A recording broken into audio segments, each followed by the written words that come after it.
احنا فاكرين بشكل اساسي انه كل المصريين كانوا بيتعاملوا مع ازمه ايفر جيفن، المركب اللي شحطت والعالم كله وقف يشوف مصر وهي بتتعامل مع ازمتها لتامين الملاحه، وان الملاحه تستمر مره ثانيه في قناه السويس. فاكرين كويس قوي انه ازاي كل واحد فينا كان شايف ان الموضوع ده ازمه تخصه،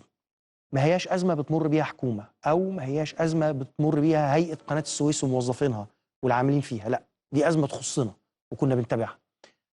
نقدر نقول لحضراتكم انه في محاولات، او يبدو انه في بوادر وفقا لمعلوماتنا، يعني مصادرنا بتقول لنا انه بنسبه 90%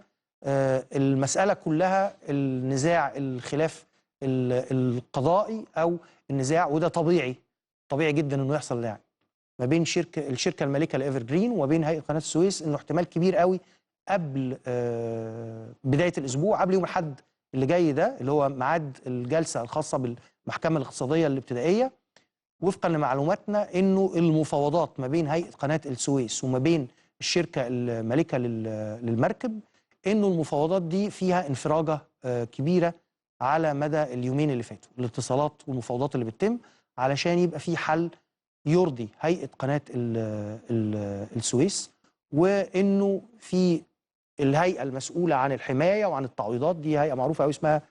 نادي المملكه المتحده، انه هيقوم بالتفاوض مع شركات التامين في المرتبطه بالمركب. واحنا عرفنا انه المفاوضات امبارح كانت جيده جدا وايجابيه جدا. ايه نوعيه الحل اللي هيتقدم يوم الاحد بقى اذا ظهر بالفعل قبل الجلسه الخاصه بالمحكمه؟ ده اللي احنا منتظرين نشوفه.